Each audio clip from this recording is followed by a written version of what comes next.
Managerial ఎకనామిక్స్లో unit 2 తీసుకుంటే మనకి main concept అంతా కూడా డిమాండ్ మీద వెళ్తుంది.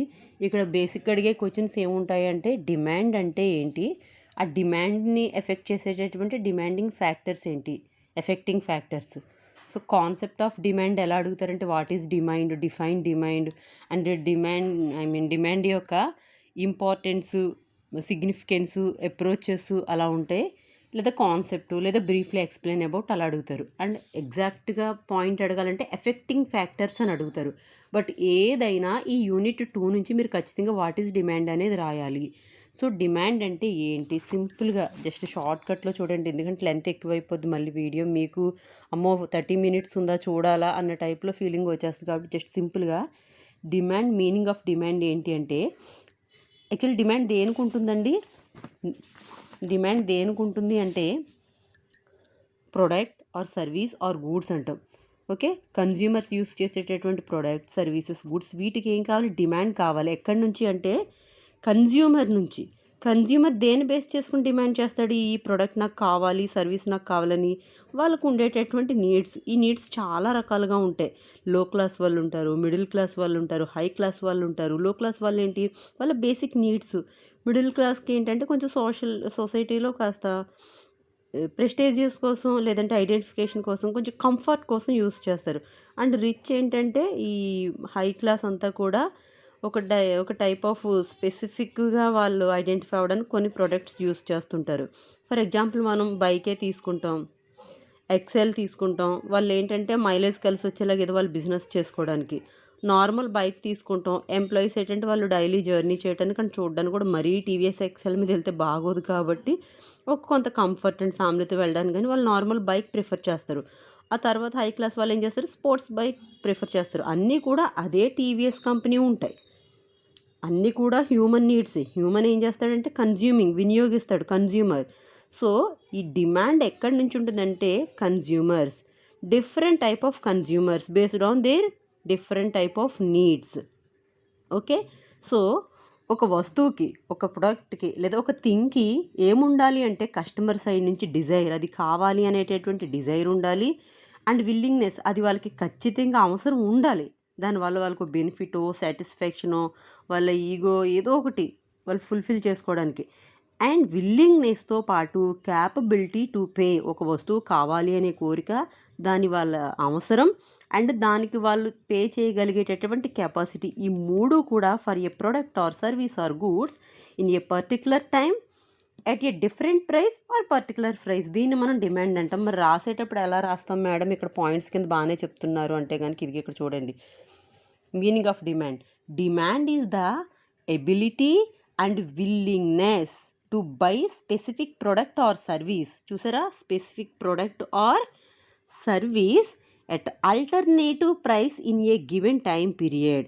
ఇది డెఫినేషన్, బిఆర్ స్కెల్లర్ అని చెప్పి ఈయన ఇచ్చినటువంటి డెఫినేషన్. మళ్ళీ దీన్నే ఇక్కడికి తీసుకొచ్చి ఎక్స్ప్లెయిన్ చేస్తారు. In other words, if I want a car and I cannot pay for it, అంటే నాకు ఒక కారు కావాలి బట్ నేను దానికి అమౌంట్ పే చేయలేను అనుకోండి, అప్పుడు దాన్ని మనం డిమాండ్ అని చెప్పలేం. There is no demand for that car. మనకి కారు కావాలి అనేటటువంటి డిజైర్ ఉంది, కానీ ఆ కార్కి అమౌంట్ పే చేసే క్యాపబిలిటీ లేనప్పుడు that is called not demand. Okay, in other words, if I want a car I can't pay for it, there is no demand for the car from my side. Okay, a product or service is said to have demand when their conditions are satisfied. ఒక వస్తువుకి ఎప్పుడు demand ఉంది అని మనం చెప్పగలము అంటే desire on the part of the buyer. Okay, willingness to pay for it, ability to pay అంటే అది కావాలి అనేటటువంటి డిజైర్ ఉండాలి. అండ్ విల్లింగ్నెస్ అంటే పే చేయటానికి దానికి అవసరమై ఉండాలి. ఇప్పుడు మనం దేనికైనా ఒక 1 రూపాయి ఎందుకు స్పెండ్ చేస్తాం, దానివల్ల మనకి ఎంతో కొంత బెనిఫిటో సాటిస్ఫాక్షనో ఉంటేనే. అండ్ ఎబిలిటీ, వాళ్ళు ఫైనాన్షియల్గా కూడా క్యాపబిలిటీ ఉండాలి. ఈ 3 పాయింట్స్ ఎప్పుడైతే ఒక కన్జ్యూమర్ నుంచి, ఒక కస్టమర్ నుంచి ఒక థింగ్, ఒక ప్రోడక్ట్ ఫుల్ఫిల్ చేస్తుందో అప్పుడు మనం దాన్ని డిమాండ్ అనగలం. అంటే కొనాలి అనేటటువంటి డిజైర్ ఉంది కానీ పే చేసేటటువంటి క్యాపబిలిటీ లేదు అనుకోండి, there is no demand. Okay, importance ఏంటి, డిమాండ్ యొక్క ఇంపార్టెన్స్ అంటే చాలా ఇంపార్టెన్స్ ఉంది. ఎందుకంటే ఫర్ ఎగ్జాంపుల్ ఇండియా ఉంది, చాలా ఎక్కువ పాపులేషన్ ఉంది. ప్రతి చిన్న బిజినెస్, ఈవెన్ రోడ్డు పక్కన పానీపూరి అమ్ముకునేవాడు కూడా ఈరోజు ఏ వారం, ఈరోజు హాలిడేనా, కాలేజెస్ ఉంటాయా, స్కూల్స్ ఉంటాయా, ఇక్కడ ఆఫీసెస్ ఉంటాయా అనేటటువంటి ఆ సిచ్యువేషన్ బేస్ చేసుకుని వాళ్ళకి కావలసినటువంటి సప్లైని వాళ్ళు ప్రిపేర్ చేసుకోవాలి అంటే డిమాండ్ని ఎస్టిమేషన్ వేయాలి. ఓకే, అది చిన్న బిజినెస్ లెవెల్. ఇక్కడ కంపెనీస్ లెవెల్లో చూస్తే planning purpose, involving production purpose, transportation purpose, inventory అంటే మనకి ఇన్వెస్ట్మెంట్ అంటే మనీని మనం పెడితే దాన్ని ఇన్వెస్ట్మెంట్ అంటాం. మరి ప్రొడక్షన్కి కావాల్సినటువంటి మెటీరియల్ ఉంటుంది కదా, అది finished goods, semi finished goods, raw material, ఏదో ఒకటి different type of all materials for a production is called as inventory. And sales, బయట మనం సేల్స్ని ఎలా ప్లాన్ చేసుకోవాలి అనేది. అండ్ మార్కెటింగ్, ఫైనాన్స్ ఫంక్షన్స్, ఇవన్నీ కూడా మనం ప్లాన్ చేసుకోవాలి అంటే డిమాండ్ని బేస్ చేసుకుని ఉంటుంది. కాబట్టి demand is very important for this business activities. మళ్ళీ దాన్నే తీసుకొచ్చి మనం ఇక్కడ the identification of factors effecting, ఇవన్నీ కూడా మళ్ళీ పైన ఉన్నదే తీసుకొస్తాం. సో రాసేసరికి మనకి వాట్ ఈస్ డిమాండ్ అనేసరికి ఒక ఇలా వస్తుంది. సో అది అయిన తర్వాత డిమాండ్కి ఎఫెక్ట్ ఇచ్చేటటువంటి ఫ్యాక్టర్స్ డైరెక్ట్ ఎస్సే అండి. డైరెక్ట్ ఎస్సే అడుగుతాడు, మేబీ 12 మార్క్స్కి కూడా అడగవచ్చు. ఇది మనం అసలు నిద్దట్లో లేపడిగినా సరే ఈ క్వశ్చన్ మనం చెప్పాల్సి ఉంటుంది. ఎందుకంటే ఈవెన్ మనమే వాళ్ళు మార్నింగ్ లేసి అమెజాన్ అని, ఫ్లిప్కార్ట్ అని రకరకాలవి ఓపెన్ చేసి చూస్తూ ఉంటాం. అది మన సైడ్ నుంచి మనం ఆ కంపెనీకి, ఆ ప్రోడక్ట్కి ఇచ్చేటటువంటి ఎఫెక్టే కదా. సో మన రియల్ లైఫ్ని బేస్ చేసుకుని మనం ఇక్కడ కొన్ని పాయింట్స్ని, కొన్ని వర్డ్స్ని ఇక్కడ హైలైట్ చేసాను. ఇది ఇప్పుడు కాదు, ఎప్పుడో 8 years బ్యాక్ రాసినటువంటి నోట్స్. ఇప్పుడైతే ఇంత ఓపిక లేదు రాయడానికి, అప్పుడు కాబట్టి స్టార్టింగ్. సో స్టూడెంట్స్కి నీట్గా ఉంటుందని ఇలా రాయటం జరిగింది. ఇంక ఇప్పుడు రాసే ఓపిక లేక ఇందులోనే ఎక్స్ప్లెయిన్ చేస్తున్నాను. మీకు స్కాన్ చేసి పెట్టింది కూడా ఇదే. ఓకే, ఫ్యాక్టర్స్ డిటర్మైనింగ్ డిమాండ్ని డిసైడ్ చేసేటటువంటి కారణాంకాలు అంటారు కదా, కారణాలు, రీజన్స్, ఫ్యాక్టర్స్ తీసుకుంటే ప్రైస్ ఆఫ్ ది ప్రొడక్ట్ చూసారా, పి హైలైట్ చేసింది ఇక్కడ. Price, capital letter P. Price ఎవరిది, మన యొక్క వస్తువు యొక్క ధర పెరిగితే when our price is increased demand is increased, when our price is decreased demand is price increase అయితే డిమాండ్ డిక్రీజ్ అవుతుంది. అదే ప్రైస్ డిక్రీజ్ అయితే డిమాండ్ ఇంక్రీజ్ అవుతుంది. Okay, and income level of the consumer. ఇక్కడ గుర్తుపెట్టుకోండి, ఎప్పుడు కూడా ఇన్కమ్ కస్టమర్ది కాదు, కన్జ్యూమర్. ఒక ఫ్యాన్సీ షాప్ ఓనర్ ఉంటాడు, అతను కస్టమర్ అవుతాడు. ఒక సోప్ కొనడానికో, లేదంటే ఒక టాయ్స్ కొనడానికో, ఫ్యాన్సీ ఐటమ్స్ కొనడానికో అతను కస్టమర్ మాత్రమే.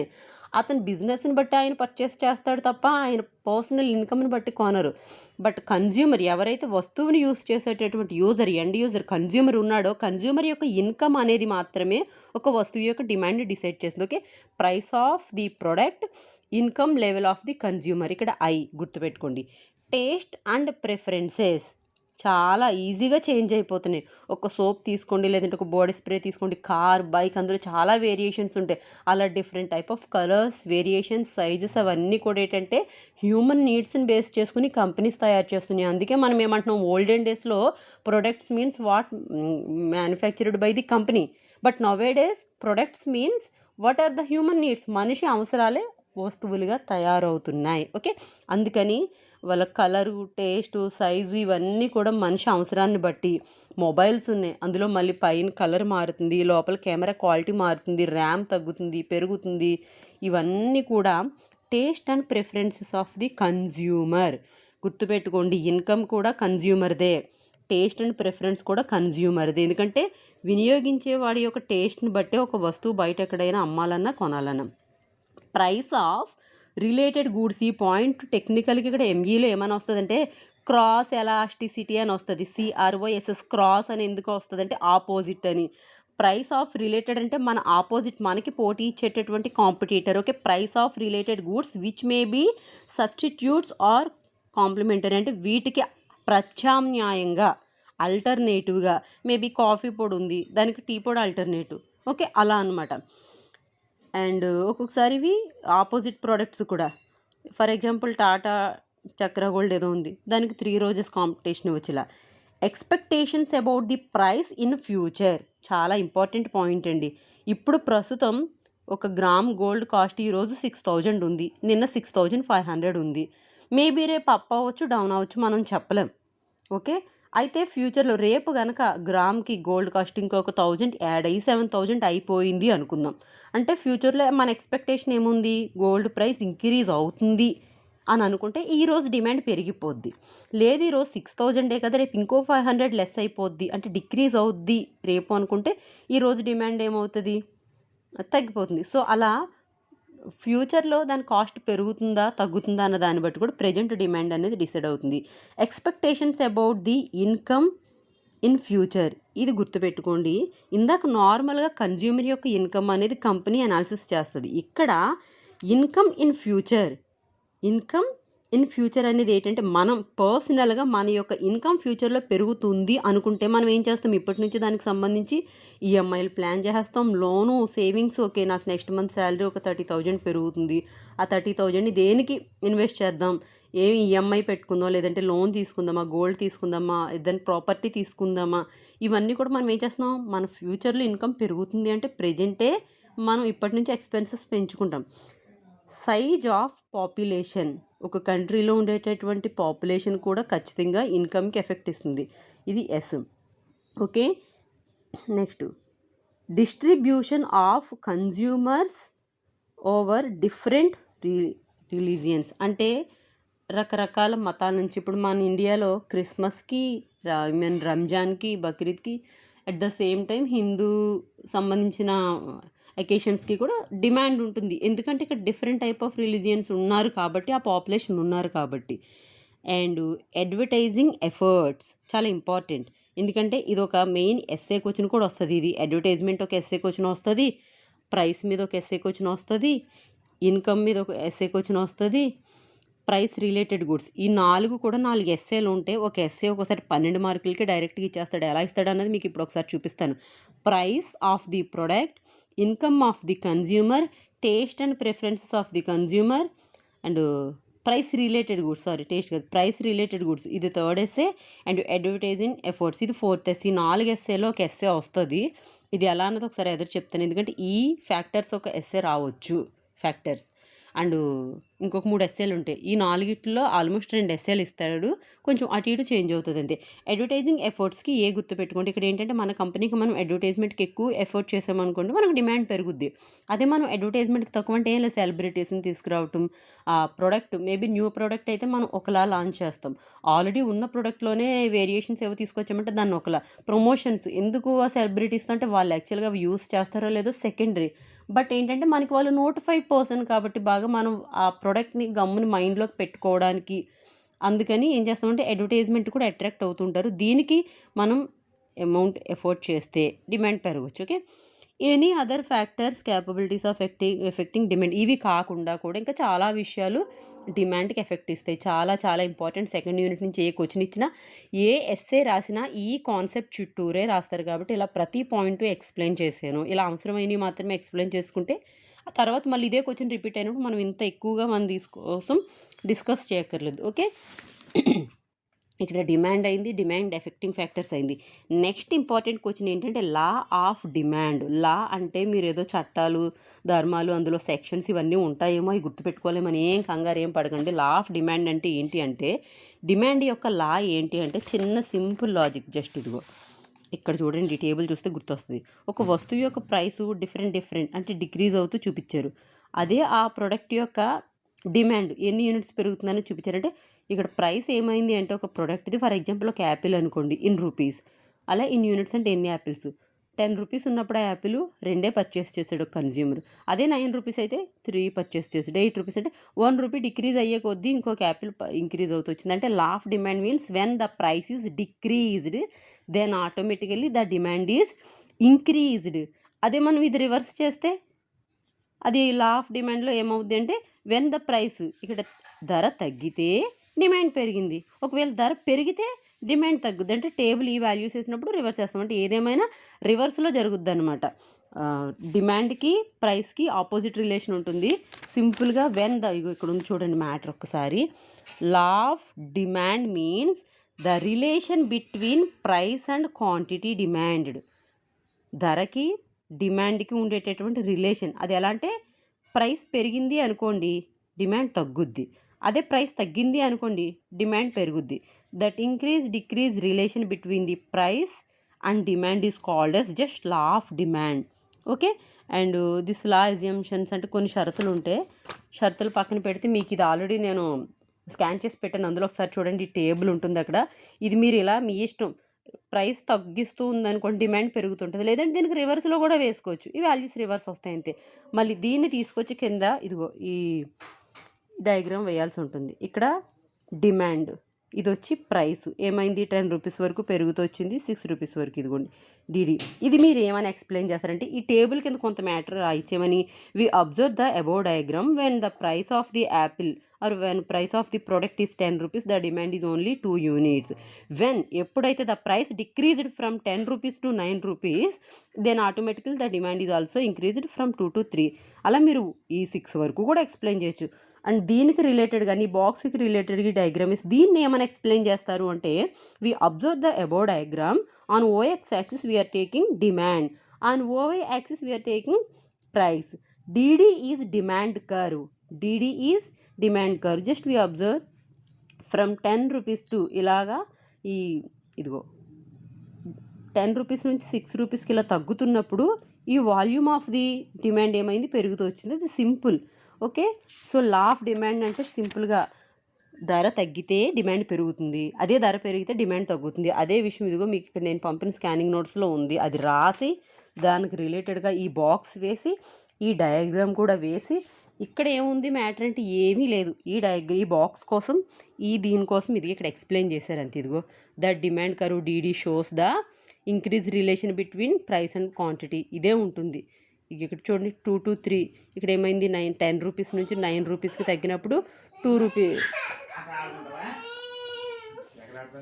అయితే లా ఆఫ్ డిమాండ్ అజంప్షన్స్ అంటే, సరే ఈ ధర తగ్గితే డిమాండ్ పెరగటం, అదే ధర పెరిగితే డిమాండ్ తగ్గడం, దీన్ని మనం లా ఆఫ్ డిమాండ్ అంటున్నాం కదా. ఈ లా ఆఫ్ డిమాండ్ కూడా కొన్ని షరతులు వర్తిస్తాయి. ఆ షరతుల్ని అజంప్షన్ చేయని చెప్పి డైరెక్ట్ క్వశ్చన్ అడుగుతాడు. Assumptions of the law of demand అంటే, ఈ ధర పెరగటం డిమాండ్ తగ్గటం ఈ రిలేషన్ ఎప్పుడు అంటే కొన్ని చేంజ్ అవ్వకూడదు, కొన్ని కాన్స్టెంట్గా ఉండాలి. అలా కాన్స్టెంట్గా ఉండాల్సిన వాటిని అజంప్షన్స్ అంటారు. ఈ థియరీ అంతా కూడా ఇది ఇక్కడ ఉంటుంది.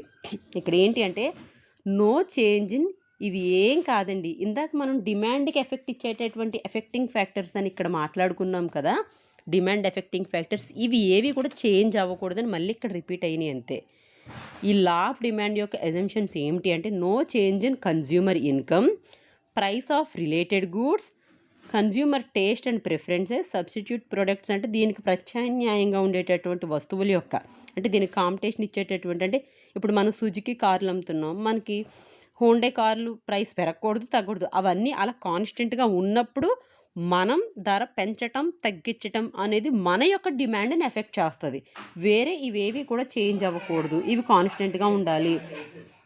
So consumer income, price of related goods, వినియోగదారుని యొక్క టేస్ట్ ప్రిఫరెన్స్, అండ్ ఆపోజిట్ మనకి కాంపిటీషన్ ఇచ్చేటటువంటి ప్రొడక్ట్స్ యొక్క ప్రైసు, ఫ్యాషన్, ఈ వస్తువే వాడాలనేటటువంటి ఆ ఫ్యాషన్ మళ్ళీ చేంజ్ అవ్వకూడదు.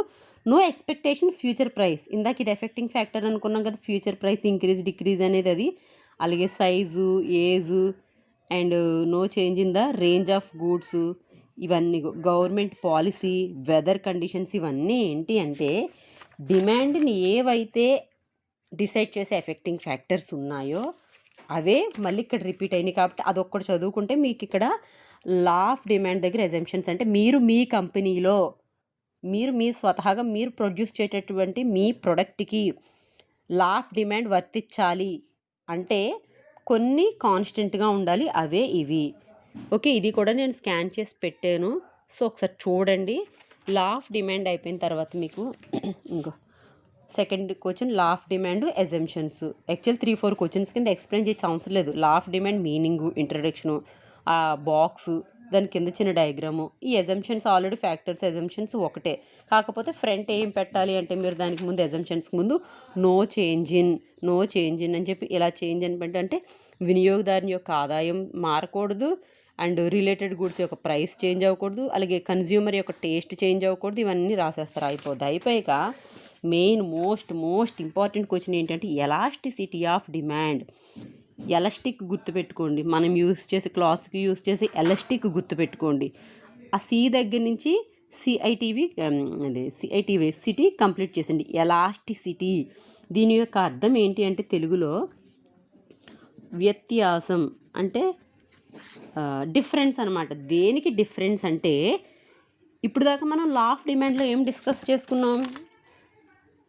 ప్రైస్ డిక్రీజ్ అయితే డిమాండ్ ఇంక్రీజ్ అవుతుంది. ఇన్ కేస్ ఒకవేళ ప్రైస్ కనుక పెరిగింది అనుకోండి, డిమాండ్ తగ్గిపోద్ది. అంతవరకు జస్ట్ ఇంక్రీజ్ ఆర్ డిక్రీజ్ మాత్రమే లా ఆఫ్ డిమాండ్లోకి వస్తుంది. అయితే ఇక్కడ ఎంత తగ్గితే, ఇక్కడ ఎన్ని రూపీస్ తగ్గితే ఇక్కడ ఎన్ని యూనిట్స్ పెరిగింది అనేది మనం మెజర్ చేయగలగాలి. వితిన్ 0.001%లో కూడా మెజర్స్ చేయగలగాలి. ఆ మెజర్ చేయగలిగేటటువంటి దాన్ని మనం ఎలాస్టిసిటీ ఆఫ్ డిమాండ్ అంటాం. దీన్ని ఎగ్జాక్ట్గా మన ఎకనామిక్స్ వరల్డ్లోనే మాట్లాడేసుకుంటే మనకి ఈజీ అయిపోతుంది. ఏంటి అంటే we observe the law governing. ఇందాక మనం లా ఆఫ్ డిమాండ్ మాట్లాడుకున్నాం కదా, అక్కడ consumer behaviour, concepts, demand laws ఇవన్నీ కూడా ఎఫెక్ట్ ఇస్తాయి. ఓకే, అయితే ఇక్కడ మీనింగ్ ఈ పైన ఉన్నది ఏంటంటే లా ఆఫ్ డిమాండ్ గురించి, డిమాండ్ గురించి ఇక్కడ డిస్కస్ చేసి ఇక్కడికి వచ్చి మీనింగ్ ఆఫ్ ఎలాస్టిసిటీ అనేది ఏంటంటే చూడండి, ఇక్కడ కరెక్ట్గా మీకు అర్థమయ్యే లాంగ్వేజ్లో ఉంటుంది చూడండి. The term elasticity is defined as, ఇది ఏమని డిఫైన్ చేశారు అంటే the rate of responsiveness, rate, percentage or rate or number, rate of responsiveness in the demand. ఎంత, how much change in demand of a commodity, ఒక వస్తువు, service, product, goods, commodity అన్నీ ఒకటే, ఒక థింగ్ మీరు ఏదైతే తయారు చేస్తున్నారో మీ కంపెనీ, ఆ కమోడిటీ, దానికి డిమాండ్ అనేది ఎంత, how much change, increase or decrease, how much for a given change in price, ఎంత ప్రైస్లో చేంజ్ వస్తే డిమాండ్లో ఎంత, హౌ మచ్, అది న్యూమరికల్ వాల్యూస్లో మనం మెజర్ చేయగలగాలి. ఈ డిఫరెన్స్ని మనం వ్యత్యాసం ఎలాస్టిసిటీ అని అంటాం. ఓకే, ఇదే మీనింగ్ ఆఫ్ ఎలాస్టిసిటీ. సింపుల్గా ఏంటి అంటే ధరలో వచ్చే మార్పును బట్టి డిమాండ్లో వచ్చేది ఎంత అనేది మనం మెజర్ చేయగలగాలి. Responsiveness, measurable difference in change in demand, change in price, ఆ రెండిట్లో వచ్చేటటువంటి మెజరబుల్ డిఫరెన్స్ని మనం మీనింగ్ ఆఫ్ ఎలాస్టిసిటీ అంటాం. ఇప్పుడు ఏదో రియల్మీ ఏదో 29 Pro ఏదో ఒక మొబైల్ వచ్చింది అనుకుందాం, స్టార్టింగ్ వాడు ఒక 27,000కి లాంచ్ చేశాడు. ఓకే, కొంత పర్సంటేజ్ ఆఫ్ సేల్స్ అమ్మాడు. ఈ 27 నుంచి దాన్ని ఒక 2700 లెస్ చేసాడు కాస్ట్ అనుకుందాం, డిస్కౌంట్ ఇచ్చాడంటే 10% ఇచ్చాడు. 10% కాస్ట్ డిక్రీజ్ చేసినప్పుడు ఒక 25% సేల్స్ పెరగచ్చు. అంటే డిక్రీజ్ ప్రైస్ 10%, ఇంక్రీజ్ సేల్స్ 25%. ఆ రెస్పాన్సివ్నెస్, సరే ఇదేదో బాగానే ఉంది కానీ చెప్పి ఇప్పుడు ఇంకొక 5% మాత్రమే మళ్ళీ దాన్ని ప్రైస్ లెస్ చేశారు.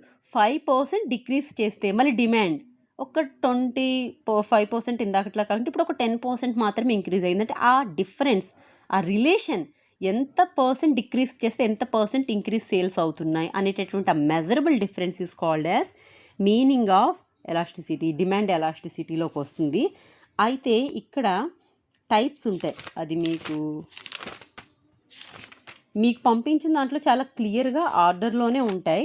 ఫస్ట్ ఏంటి, సెకండ్ ఏంటి అనేది ఒక్కసారి చూడండి.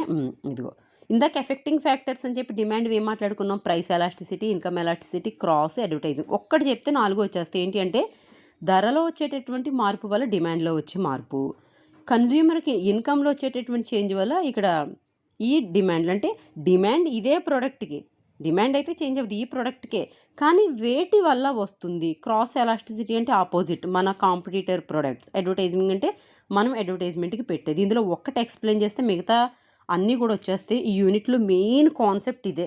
మీరు ఎక్కడికన్నా రేపు పొద్దున ఇంటర్వ్యూకి వెళ్ళిన బేసిక్ 10th క్లాస్ మీద మార్కెటింగ్ చేయాలన్నా ఈ కాన్సెప్ట్ తెలిసి ఉండాలి. ఓకే, ఇక్కడ ఫస్ట్ ప్రైస్ ఎక్స్ప్లెయిన్ చేస్తాను చూడండి. ప్రైస్ అంటే తెలుగులో మనకి ధరలో వచ్చే మార్పు వల్ల డిమాండ్లో వచ్చే మార్పు అని. ఇక్కడ ఏం పెద్ద టఫ్ ఇంగ్లీష్ ఏం ఉండదు. Elasticity of demand in general refers అని చెప్పి ఎలాస్టిసిటీ అంటే ఏంటో చెప్పేసి, price elasticity is always negative, అంటే ఆపోజిట్లో ఉంటుంది అని, విచ్ ఇండికేట్స్ దట్ అని చెప్పి చూడండి. ఇక్కడ ఒక ఫార్ములా ఉంటుంది, ఇదే అన్నిటికీ రిపీట్ అవుతుంది. ఏంటి అంటే అది సరే చూడండి, proportionate change in quantity demand for X అంటే ఎప్పుడు కూడా ఎక్స్ మన సెల్ఫ్, మన ప్రొడక్ట్, వై అంటే మన ఆపోజిట్ అది మన కాంపిటీటర్ ప్రోడక్ట్. అందుకే ఎక్స్ వై ఎందుకు వాడతామంటే మనం 2 ప్రోడక్ట్స్ కోసం మాట్లాడతాం. ఎక్స్ అనేది మన ప్రోడక్ట్, వై అనేది ఆపోజిట్ ప్రోడక్ట్. అందుకే ఇక్కడ మన ప్రోడక్ట్ యొక్క ప్రైస్ అనమాట. Proportionate change in the quantity demand అంటే మన వస్తువు యొక్క డిమాండ్లో వచ్చిన change by proportionate change in the price. ఇక్కడ మనం దేనికోసం మాట్లాడుకుంటున్నాం, ప్రైస్ ఎలాస్టిసిటీ కోసం మాట్లాడుతున్నాం కాబట్టి ఇక్కడ ప్రైస్ అనేది వచ్చింది. అంటే ఈ పైన ఇది కామన్ దేనికి, ఈ 4లో ఏ టైప్ ఆఫ్ ఎలాస్టిసిటీ కోసం మిమ్మల్ని క్వశ్చన్ అడిగిన ఎక్కువగా ఇన్కమ్ అడుగుతాడండి, క్రాస్ అడుగుతాడు, అడ్వర్టైజింగ్ తక్కువ, ఏదైనా సరే ఈ 4 రకాల్లో ఏ రకం ఎలాస్టిసిటీ అడిగినా ఈ ఫార్ములా కామన్. ఏంటి అంటే డిమాండ్లో వచ్చిన మార్పు బై ఇది ప్రైస్ ఎలాస్టిసిటీ కాబట్టి ప్రైస్లో వచ్చిన మార్పు. ఇదే ప్లేస్లో మనం ఇన్కమ్ గురించి అడిగాడు అనుకోండి, ఎక్స్ప్లెయిన్ అబౌట్ ఇన్కమ్ ఎలాస్టిసిటీ అని అడిగాడు అనుకోండి, సేమ్ మళ్ళీ ఇది మామూలే, ప్రోపర్షనేట్ చేంజ్ ఇన్ ద, ఇది మామూలే, అంటే change in price by change in demand by ఈ ప్రైస్ ప్లేస్లో ఇన్కమ్ వస్తుంది. ఓకే, అలాగే ఇక్కడ క్రాస్ ఎలాస్టిసిటీ అన్నారనుకోండి, ఈ ప్రైస్ ప్లేస్లో ప్రైస్ ఆఫ్ వై వస్తుంది. చూపిస్తాను అవి కూడా ఒక్కసారి, ఇందులో జస్ట్ ఒక 2 minutes కవర్ అవుతుందేమో వీడియో అంతా, 4 చూపిస్తే చూడండి. ఈ proportionate change in quantity demand for product X, మన వస్తువు యొక్క డిమాండ్లో వచ్చిన మార్పు బై మన ప్రొడక్ట్ ప్రైస్లో వచ్చిన మార్పు. దీన్ని ఇదిగో ఇది మెయిన్. క్యూ అంటే చెప్పాను కదా మన ప్రొడక్ట్. క్యూ ఎందుకు ఇక్కడ వాడతారంటే మన ప్రోడక్ట్ని క్యూతో ఇండికేట్ చేస్తాం. సారీ క్యూ వచ్చి క్వాంటిటీ అండి, అంటే ఎంత పరిమాణం, ఎన్ని యూనిట్స్ అనే దానికి డిమాండ్కి మనం క్యూ మెన్షన్ చేస్తాం. పి అనేది ఏంటంటే ప్రైస్. డిపి అంటే ఎలాస్టిసిటీ, ప్రైస్ ఎలాస్టిసిటీ, ఇది డిమాండ్. ఈ అంటే ఎలాస్టిసిటీ, డి అంటే డిమాండ్. ఈ రెండు మారవు, ఈ రెండు ఫిక్స్డ్గానే ఉంటాయి. ఇది టైప్ ఆఫ్ ఎలాస్టిసిటీ. అంటే ఇప్పుడు ఇక్కడ ప్రైస్ ఎలాస్టిసిటీ అడిగాడు కాబట్టి ఇక్కడ పి వచ్చింది అంతే. Okay, Q2 minus Q1 by P2 minus P1. ఇవి ఏంటి అంటే ఏం కాదు, ముందున్న డిమాండు తర్వాత ప్రైస్ చేంజ్ అవ్వటం వల్ల వచ్చిన సెకండ్ డిమాండ్. ఓకే, అంటే new demand minus old demand. అంటే ఇప్పుడు ఎంత, ఒక 2000 అయ్యింది అనుకుందాం, పాతది 1000 అనుకుందాం, నెంబర్ ఆఫ్ యూనిట్స్ అన్నమాట, by Q1. P2 minus P1 అంటే new price old price. Okay, P1 అంటే ఓల్డ్ ప్రైస్. సో సింపుల్గా ప్రైస్ ఎలాస్టిసిటీని మనం ఎలా డిసైడ్ చేస్తాము అంటే new demand minus old demand by new price minus old price by old price. ఇది ఇక్కడ కింద క్లియర్గా ఇచ్చారు, మీకు ఇచ్చిన నోట్స్లో చూస్తే క్లారిటీ వస్తుంది మీకు. ఏమని, Q1 is the quantity demand before price change, Q2 after price change. Quantity అంటే డిమాండ్ పరిమాణం, నెంబర్ ఆఫ్ యూనిట్స్ మనం క్వాంటిటీ అని క్యూనే టెక్నికల్గా ఎకనామిక్స్ సబ్జెక్ట్లో యూస్ చేస్తాం. P1 is the price before change old price, P2 is the price after change. ఇదంతా ఎక్కడ price elasticity of డిమాండ్లో మనం ఈ పేజ్ మీకు స్కాన్ చేసి పెట్టాను. సరే, ఇప్పుడు ప్రైస్ కాదు మేడం, ఇక్కడ సెకండ్ టైప్ ఉంది కదా ఇన్కమ్ ఎలాస్టిసిటీ అనేది వాడేరు అనుకుందాం. సేమ్ ఇలానే వస్తుంది, పెద్ద మార్పు ఏమి ఉండదు. చూడండి ఇదిగో ఇన్కమ్ ఎలాస్టిసిటీ ఆఫ్ డిమాండ్ ఏమైంది, this demand refers to quantity demand of a commodity. ఏం లేదు, income elasticity is normally positive. ఎందుకు పాజిటివ్ అంటే మన యొక్క మన యొక్క కన్జ్యూమర్స్ యొక్క ఇన్కమ్ పెరిగింది అనుకోండి, మన డిమాండ్ పెరుగుద్ది. అదే మన కన్జ్యూమర్స్ యొక్క ఇన్కమ్ తగ్గితే మన డిమాండ్ తగ్గిపోద్ది. అంటే ఆ ఇన్కమ్కి ప్యారలల్గానే ఇంక్రీజ్ డిక్రీజ్ మనకు జరుగుద్ది కాబట్టి ఇది పాజిటివ్ రెస్పాన్స్ అని అంటారు. ప్రైస్ వచ్చేసరికి రివర్స్లో జరుగుద్ది కాబట్టి నెగిటివ్ రెస్పాన్స్ అంటారు. ఓకే, ఇక్కడ ఇది కన్జ్యూమర్కి ఇన్కమ్ని బేస్ చేసుకుని మన కంపెనీ యొక్క డిమాండ్ అనేది ఇంక్రీజ్ ఆర్ డిక్రీజ్ అనేది అవుతుంది. వాళ్ళ ఇన్కమ్ ఇంక్రీజ్ అయితే మన డిమాండ్ ఇంక్రీజ్ అవుతుంది. అదే వాళ్ళ ఇన్కమ్ డిక్రీజ్ తగ్గితే మన డిమాండ్ కూడా తగ్గిపోతుంది. ఇది సేమ్ అదే ఇందాక ఇక్కడ చూపించాను కదా, ఇది ఏం కాదండి, పైన ఏంటి అంటే డిమాండ్లో వచ్చిన మార్పు బై ప్రైస్ అంటే ధరలో వచ్చిన మార్పు, ఇన్కమ్ అంటే ఇన్కమ్లో వచ్చిన మార్పు. అంటే ఈ పై పార్ట్ మారట్లేదు మీరు అబ్జర్వ్ చేస్తే. ఓకే, ప్రోపర్షనేట్ అంటే వచ్చిన, చేంజ్ ఇన్ డిమాండ్, ప్రోపర్షనేట్ అంటే వచ్చింది, ఈ ప్రైస్ చేంజ్ వల్ల వచ్చినటువంటి డిఫరెన్స్ వేరియేషన్. ఓకే, ఆ responsiveness. Proportionate change in quantity demanded for product X అంటే మనది కాబట్టి ఎక్స్ అంటున్నాం.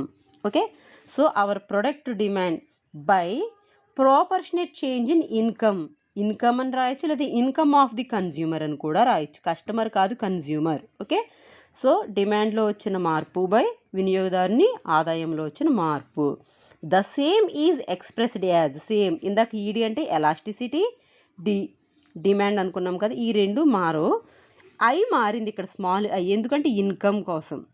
ఇక్కడ ప్రైస్ ఎలాస్టిసిటీ దగ్గర ఈడిపి వచ్చింది, ఇక్కడ ఇన్కమ్ దగ్గర ఈడిఐ వచ్చింది. ఈజ్ ఈక్వల్ టు, ఇది మారదు ఇంక, ఇది సేమ్, ఎందుకంటే ఇది చేంజ్ అవ్వలేదు కదా, ప్రొపోర్షనేట్ చేంజ్ ఇది కామన్గానే ఉంది కాబట్టి Q2 మైనస్ Q1 ఎక్కడైనా డిమాండే కాబట్టి బై Q1 బై ఇందాక ఇక్కడ పి వచ్చింది కదా ప్రైస్, ఇప్పుడు ఇక్కడ ఇన్కమ్ ఎలాస్టిసిటీ కాబట్టి ఇదిగో I2 minus I1 by I1. అంటే ఒక ప్రైస్ ఎలాస్టిసిటీ కోసం మీరు ఎగ్జాక్ట్గా ఈ ఫార్ములా మైండ్లో గుర్తుపెట్టుకుంటే ఆటోమేటిక్గా ఈ నాలుగింటికి కూడా ప్రైస్కి, ఇన్కమ్కి, క్రాస్కి అన్నిటికీ కూడా సేమ్, అది ఇంకా అసలు ఏం చేంజ్ ఉండదు. అందుకని ఒకటి 2-3 సార్లు చూసి రాస్తే మీకు అక్కడ గుర్తుండిపోతుంది.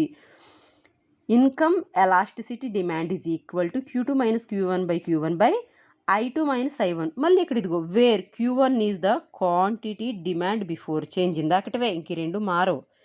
Q2 is quantity demand after change, 2 is after change, 1 is before change. Q అంటే demand, I1 I2, I1 is income before change, I2 is the income after change. వినియోగదారుని ముందు ఆదాయం, తర్వాతి ఆదాయం. ఏ positive income elasticity indicates that the demand for the product rises more quickly than the rise in disposable income. ఇది పాజిటివ్లో ఉంది కాబట్టి. Okay, so తర్వాత క్రాస్, ఇక్కడ మాత్రమే మనం ప్రొడక్ట్ ఎక్స్ కాకుండా వై వాడతాం, ఎందుకంటే ఇది మన ప్రొడక్ట్ కాదు, ఇది మన ప్రొడక్ట్ కాదు, ఇది ఆపోజిట్ కంపెనీ యొక్క ప్రొడక్ట్ కోసం మాట్లాడుతాం కాబట్టి దీనిని క్రాస్ అంటాం. చూసారా, ఇదిగో క్రాస్ ఎలాస్టిసిటీ ఆఫ్ డిమాండ్. ఇది ఏంటి అంటే cross elasticity of demand refers to the quantity demanded for a commodity in response to change in the price related goods. Related means మన opposite, which may be substitute. అంటే ఇప్పుడు మనం Colgate paste use చేస్తున్నాం, దీనికి Dabur red పేస్టే substitute goods అవుతుంది, అంటే ఈ పేస్ట్కి ఇంకో కంపెనీ పేస్ట్ అంతే, మళ్ళీ ఈ పేస్ట్కి వేరే సబ్బు తీసుకొచ్చి అది కాంపిటీషన్ అంటే అలా అవ్వదు. సబ్స్టిట్యూట్ అంటే దీనికి ప్రత్యామ్నాయంగా కంపెనీ మారుతుంది కానీ ప్రొడక్ట్ సేమ్ అదే అవుతుంది అన్నమాట. ఓకేనా, it is measured as follows. ఇదిగో సేమ్ ఇందాకట్లాగే proportionate change in quantity demanded product X, మనదే ఇక్కడ ఎక్సే వస్తుంది, మన డిమాండ్ కోసమే మాట్లాడుకుంటే ఈ పై పార్ట్లో ఎప్పుడు కూడా మనదే వస్తుంది. By proportionate change in price of product Y, అంటే ఆపోజిట్ ప్రొడక్ట్. అదే స్టార్టింగ్ ప్రైస్ ఎలాస్టిసిటీలో ఏం మాట్లాడుకున్నాం, ప్రైస్ ఆఫ్ ఎక్స్ మనదే, మన ప్రైసే, బట్ ఇక్కడ క్రాస్ ఎలాస్టిసిటీ వచ్చేసరికి మన డిమాండ్ని మన కాంపిటీటర్ ప్రొడక్ట్ ప్రైస్ డిసైడ్ చేస్తుంది కాబట్టి proportionate change in price of product Y. Okay, the same is expressed as, ఇక్కడ సి అంటే క్రాస్ వచ్చింది కాబట్టి క్రాస్ ఎలాస్టిసిటీ డిమాండ్. చూసారా, మరి Q2 మైనస్ Q1 ఇది మారదు, అండ్ ఈ part proportionate change in the quantity demanded for product ఇది మారదు, కింద మాత్రం వై మారుతుంది. ఇక్కడ చూడండి P2 అంటే ప్రైస్ టు ప్రైస్ 1, దేనిది ఎక్స్ది కాదు ఇక్కడ వైది, మన కాంపిటీటర్ది కదా, అందుకని P2Y P1Y. సేమ్ ఇక్కడ కూడా ఒక్కసారి అలా మీరు బొర పెట్టి ఫ్రెష్గా యూనిట్ 2 ఇప్పుడు ఈ వీడియో పెట్టగానే చూసేయండి, ఇది మళ్ళీ యూనిట్ 1కి 3కి లింకప్ అయి ఉండదు, హ్యాపీగా నీట్గా ఉంటుంది. ఓకే, మీరు ఏమైనా ఇంకా చదవకపోయినా పర్వాలేదు, ఒక్కసారి ఇలాంటి ఫార్ములాస్ 1-2 సార్లు వేసుకుంటే సరిపోతుంది. ఇక్కడ ఏంటి అంటే where Q1 is the same demand before change, Q2 demand after change, P1Y P2Y ఏం కాదు, ఇది పాత ఓల్డ్ ప్రైస్, ఇది కొత్త ప్రైస్. దేనిది అంటే P1Y is the Y price before change, P2Y is the Y price after change, అంతే simple. Okay, so ఇది క్రాస్. అండ్ ఇందులోనే లాస్ట్ 4వది అడ్వర్టైజింగ్ ఎలాస్టిసిటీ. ఇక్కడ మన ప్రోడక్ట్ మన ఎక్స్ కోసమే మాట్లాడుకుంటాం, అయితే దానికి దేని నుంచి రెస్పాన్స్ వస్తుంది అంటే మన ప్రోడక్ట్ యొక్క అడ్వర్టైజ్మెంట్ కాస్ట్ ఎఫెక్ట్ ఇస్తుంది. సేమ్ అదే థియరీ రాస్తాం, దాంట్లోకి ఏమొస్తుంది సేమ్ ఇక్కడ కూడా advertising elasticity is equal to proportionate change in the quantity product for, ఇదే ఇంక ఇది మారదు, 4 ఇదే, ఎక్కడ కూడా 4 కూడా చేంజ్ అవ్వలేదు, 4 అదే వచ్చింది. ఈ కింద చేంజ్ అయింది proportionate change in the advertisement cost, మన ప్రొడక్ట్ కోసం మనం ఎఫోర్డ్ చేసేటటువంటి అడ్వర్టైజ్మెంట్ కాస్ట్ అనేవి మాత్రమే ఇక్కడ ఎఫెక్ట్ ఇస్తాయి. The same is expressed as EDA, అన్నీ కూడా స్మాల్ యూస్ చేసాం ఇక్కడ. ఓకేనా, ఏ అడ్వర్టైజ్మెంట్ ఎలాస్టిసిటీ డిమాండ్ ఇది మారదు, ఎందుకంటే పైన ఇది చేంజ్ అవ్వలేదు కదా, సో ఇది చేంజ్ అవ్వదు. బై A2 మైనస్ A1 అంటే అడ్వర్టైజ్మెంట్కి మనం పెట్టిన న్యూ ప్రైసు, ఇది old price, where Q1 is the same demand before change, Q2 demand after change. A1 అంటే advertisement before cost is the amount spent on మనం ముందు పెట్టిన అడ్వర్టైజ్మెంట్ కాస్ట్. A2 ఈజ్ మనం తర్వాత పెట్టిన అడ్వర్టైజ్మెంట్ కాస్ట్. అయితే ఇందులో ఒకవేళ ఈ నాలుగింట్లో ఏది ఈ 4 టైప్ ఆఫ్ ఎలాస్టిసిటీ ఉన్నాయి కదా, ఒకవేళ ఈ టైప్స్ ఆఫ్ ఎలాస్టిసిటీ అడగకపోతే ఒకటి లా ఆఫ్ డిమాండ్ అడుగుతాడండి, దాని ఎఫెక్టింగ్ ఫ్యాక్టర్స్. ఒకవేళ ఆ క్వశ్చన్ మిస్ అయితే ఇమ్మీడియట్గా అడిగే క్వశ్చన్ ఏంటంటే what is elasticity, define elasticity, briefly explain elasticity అలా అడుగుతాడు. అలా అడిగినప్పుడు అదంతా రాసి ఇందులో కూడా 4 టైప్స్ ఉంటాయని చెప్పి జస్ట్ రాయండి. లేదు పర్టికులర్గా వాడు టైప్స్ ఆఫ్ ఎలాస్టిసిటీ అని అడిగితే గుర్తుపెట్టుకోండి, ప్రైస్ ఎలాస్టిసిటీ అని కాకుండా జస్ట్ టైప్స్ ఆఫ్ ఎలాస్టిసిటీ అని అడిగినప్పుడు ఈ 4 కోసం జస్ట్ ఇలా ఫుల్గా ఎక్స్ప్లెయిన్ చేయాలి. షార్ట్కట్లో వద్దండి. మీకు చక్కగా ఛాన్స్ ఉన్నప్పుడు ఒకే మ్యాటర్ అన్నింటికి రిపీట్ అవుతుందని అన్నప్పుడు చక్కగా ఎక్స్ప్లెయిన్ చేయండి. వాడు అలా అడగలేదు బట్ మాకు ఇది వచ్చు కాబట్టి రాస్తున్నాం అన్నప్పుడు పైన రాయండి. బట్ పర్టికులర్గా వాడు మెన్షన్ చేసి ఫోకస్ చేసి అడిగిన పాయింట్ని ఎప్పుడు కూడా అలా ఎక్స్ప్లెయిన్ చేయండి. ఓకే, ఒకవేళ అలా అడగకపోతే నెక్స్ట్ క్వశ్చన్ ఏం అడుగుతాడు అంటే కనుక ప్రైస్ ఎలాస్టిసిటీ అంటే ఈ ప్రైస్ ఉంది కదా, ప్రైస్ ఎలాస్టిసిటీలో టైప్స్ అడుగుతాడు. ఏంటి మళ్ళీ ఇందులో టైప్స్ ఉంటాయంటే ఇది కూడా సేమ్ దీనిలాగే 5 టైప్స్ వస్తాయి. వీడియో లెంత్ ఎక్కువైపోతుందేమో, ఇది అప్లోడ్ చేసేసి మళ్ళీ ఇంకొక 2 టాపిక్సే ఉన్నాయి. ప్రైస్లో టైప్స్ని డిమాండ్ ఫోర్కాస్టింగ్. ఇక్కడ ఈ రెండిట్లో కూడా ఒక ఎస్సే ఇస్తాడు. ఇప్పుడు దాకా చెప్పిన దాంట్లో ఒక ఎస్సే 100% గ్యారంటీ. ఇప్పుడు ఇంకొక 15 మినిట్స్ ఉంటుందంట, అది ఇంకొక వీడియో చేసి పెడతాను ఎందుకంటే లెంత్ ఎక్కువైపోతుంది. మళ్ళీ మొత్తం పోయిందంటే నా కష్టం అంతా వృధా అయిపోద్ది. అందుకని ఓకేనా, దీని కంటిన్యూషన్ ఇంకొక చిన్న వీడియో కింద పెడతాను చూడండి. Okay, thank you.